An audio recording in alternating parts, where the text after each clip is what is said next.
All right, I'm going to try to keep this video short because it is currently 34 degrees Celsius and I would prefer to go back to not wearing much at all. All right, so what I want to talk about today is the one thing that I see consistently that manifestation coaches and like manifestation YouTubers and whatever you want to call them, the one thing they consistently do not tell you. And I don't believe it's on purpose. I believe it's because they've forgotten. And more power to them, congratulations to them, that they're able to forget what it's like to struggle. What I see a lot of the time is no one tells you how they got there, right? And make no mistake, no one's wrong. No one's wrong. Everyone's right. I can actually say with complete confidence that I've never seen a video on YouTube discussing manifestation, the law of attraction, or anything relating to that subject. Just the very concept of creating your physical reality with your mind. I've never seen a video on that topic that was wrong. Okay? However, what I do see is a lot of like, bro, just do it, or, follow these steps, whatever, with no awareness or consideration or regard for the struggle. Now, I want to remind you that you don't have to struggle, but I think we all do anyway. Right? I don't think it is necessary. I don't think we necessarily have to prove ourselves or earn the ability to effortlessly manifest. But I think it is more common than not that on this path we do struggle. Even just the fact that struggle can lead to this path, right? Because if you perceive your life to be perfect, whatever that means for you, it doesn't mean that you have to be like rich and famous and whatever, just within your tolerance of what you believe life can be, you're satisfied, right? If you are satisfied, why would you seek anything outside of your life? All right. It's like this really used to get me. The fact that adults seem to have collectively forgotten what it was like to be a teenager. And this blows my mind. Right? So I'm a teacher, for those who don't know. That's my day job. And look, I don't know how or why, but I have a lot of compassion for the kids. I remember what they went through. I remember the uncertainty and the changes, not just physically, but socially, and figuring out who you are, with a complete lack of compassion from the people that are meant to be guiding you, right? I remember what that feels like. And I don't personally understand why most people forget how they're not able to empathize with who they used to be. And maybe that's a failing on my own part, the fact that I can't see how someone can get to that. So I guess I can see it, but I don't understand it, I guess is what I'm getting at. Anyway, my point is that, look, I hope this is what I'm getting across with my videos in general. I've mentioned a few times that it's all just the same handful of principles. I'm just explaining them in different ways because I know that different people are going to need different explanations, right? So how do you get through the struggle? Because if you're here, there's a good chance that there's a good chance you might be experiencing a block. You might be struggling in some way, right? So I can tell you this, it's not just a matter of like, well, this is the year that I started really working on it and it took me this long. You're forgetting all those years you lived before that contributed, right? So if I didn't personally suffer severe depression for most of my life, would I have ended up right here in front of a camera talking about this stuff? I can't say with 100% certainty that the answer is no, but I'm pretty confident that the answer is no.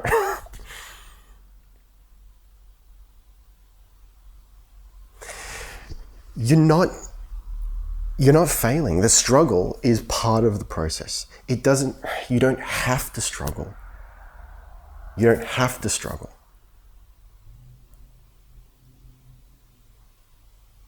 But it's not an indication that you're not getting it. It's not an indication that you're failing or that you're doing it wrong. Remember what we talked about in the Hermetic Principles video? I think it was called this is the key to manifestation and it's easier than you think, or something like that. I always laugh at the video titles that I feel I have to put up there. Anyway, that's neither here nor there. So when you're in the dip, you know, you need to know, because it's true. When you're in the dip, you need to know that the high is coming. But it doesn't feel like that. It doesn't feel that way in the dip. But that being said, if you are deep in the shit and you're not seeing that the high is coming, it doesn't mean you're failing. It does not mean that you are failing. It doesn't mean that you're not getting it.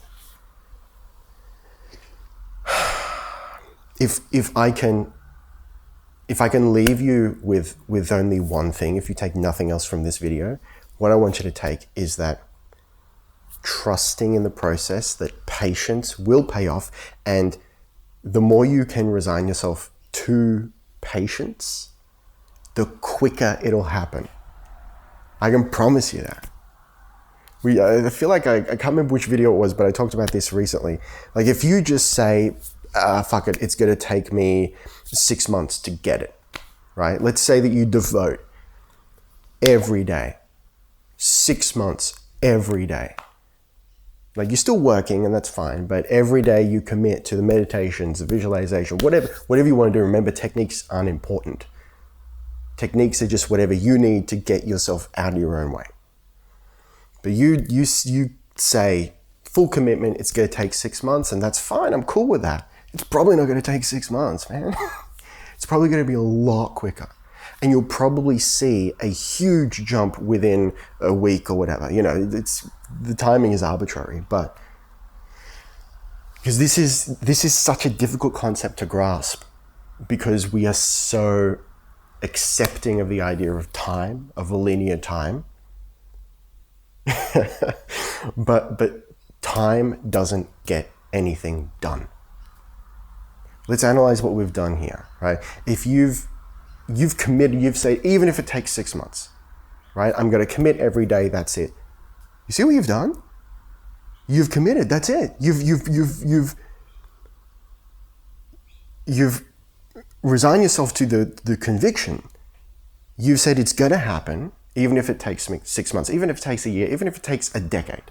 You're going to do it. So it doesn't matter how long you're expecting it to take. The fact that you've resigned yourself to it, that you've allowed for that time, that perception of time, you've said it's going to happen come hell or high water, I will devote myself every day to this practice. That is what gets you there. It's not the time, it's the conviction. Ooh. Goosebumps, my dude. That's it, right? Time is entirely meaningless. It's an illusion. It's not real. It doesn't exist. Every thing, every person, every event, every time, every place exists in a single point. Remember, we're not here to win the game. We're here to remember that we've already won. This went way off track, so I hope that's, no. That has answered the question I wanted to put forth, is how do you actually get there? How do you get there through the struggle? It's that commitment, that every day, right? And it's okay.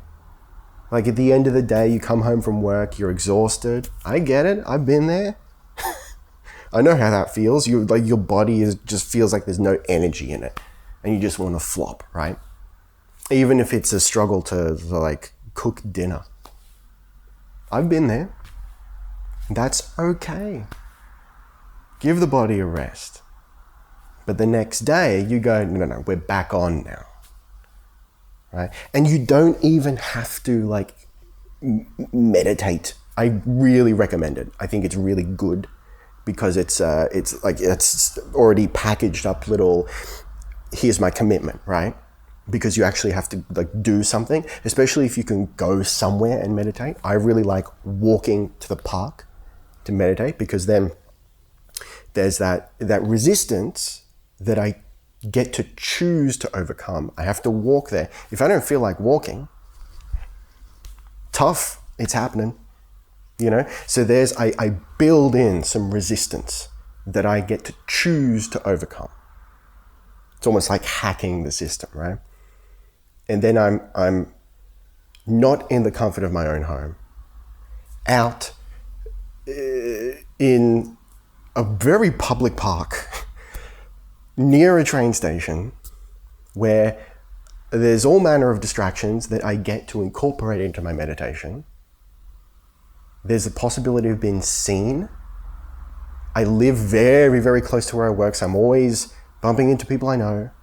There's a possibility of judgment that I get to get over.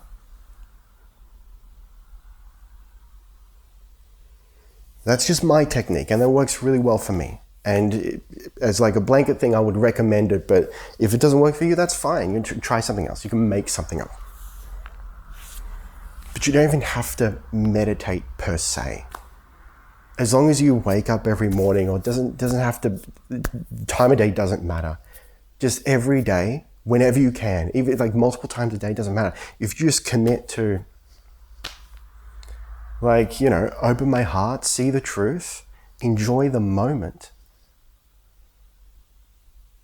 and come hell or high water, I'm going to get what I want. If you make that commitment to yourself every day, and more to the point, you make the commitment to making that commitment every day. You understand what I mean? So it's not just like, I've just remembered to do it, so I'll do it. No. You say to yourself right here and now, you make a contract with yourself, and you say, I'm going to do this, and then you do it. That's powerful in and of itself. When you say you're going to do something and you do it, dude, it's something else. It's like shit starts happening, man. As a little side note, I don't know, I feel like I give silly examples, but it works for me. It's meaningful for me. I got a little whiteboard in my office where I've made the personal commitment that anything I write on the whiteboard, like as a to-do list kind of thing, anything I write on the whiteboard gets done, right? And I'm at the point where I can start to put things on the whiteboard that I don't appear to have conscious physical control over, and they happen. Have I created an enchanted whiteboard? I don't know. I'll leave you to figure that out, right? Or decide that. The point is that like when you do what you say you're going to do, doesn't matter how small it is, you start to become a new person. You start to shift your identity. Because remember what the little bald kid said in The Matrix. Do not try to bend the spoon. That's impossible. Only try to realize the truth. That there is no spoon. Then you will see it is not the spoon that bends. It is only yourself. We're not bending reality. We're bending ourselves. And reality is reflecting it back at us.